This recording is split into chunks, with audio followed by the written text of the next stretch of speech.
જસદણ તાલુકાના આટકોટમાં બ્રહ્મ સમાજ દ્વારા પરશુરામ જયંતિની સાદાયપૂર્વક ઉજવણી કરાઈ હતી। કાશ્મીરના પહેલગામમાં આતંકી હુમલામાં મૃત્યુ પામેલા લોકોને શ્રદ્ધાંજલિ આપવામાં આવી હતી। સત્યનારાયણ ભગવાનની કથાનું આયોજન કરવામાં આવ્યું હતું। 2 મિનિટનું મૌન પાળી શ્રદ્ધાંજલિ અર્પણ કરી હતી। સમસ્ત ભૂદેવો ઉપસ્થિત રહ્યા હતા। જે કેસની ગુજરાતી સાથે કરશન બામટા આટકોટ।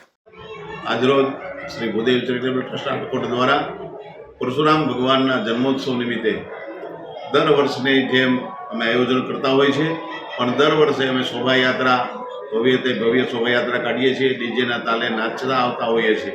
પણ આ વખતે જે વિદેશી આંકડાતાઓ દ્વારા આપણા કાશ્મીરની અંદર પહેલગામની અંદર જે નિર્દોષ 28 લોકોનો જીવ લઈ અને એમની નિર્મમ હત્યા કરી છે, એના શ્રદ્ધાંજલિ રૂપે, એમના વિરોધ રૂપે અમે આજે શોભાયાત્રા કેન્સલ રાખી છે અને જે મૃતકો છે એને શ્રદ્ધાંજલિ આપી સત્યનારાયણ ભગવાનની કથાનું આયોજન કરી તેમાં 2 મિનિટનું મૌન પાળી અને જે મૃતકો છે, જે આપણા દેશના સ્વજનો છે, વિવિધ રાજ્યના સ્વજનો છે, પરિવારના સ્વજનો છે, એ અમારા પણ સ્વજનો છે એવું અમે બ્રહ્મ સમાજ સ્વીકારીએ છીએ, માનીએ છીએ। એના અનુસંધાનમાં આજે અમે 2 મિનિટનું મૌન પાળી સત્યનારાયણ ભગવાનની કથા કરી અને પ્રસાદ વહેંચી આજનો કાર્યક્રમ સાદગીપૂર્ણ રીતે અમે ઉજવ્યો છે અને ફરીવાર પહેલગામના જે શહીદો છે, જે મૃતકો છે, એને શ્રદ્ધાંજલિ આપીએ આજના કાર્યક્રમને અમે પૂર્ણ કર્યો છે। મહાદેવ હર, જય પરશુરામ।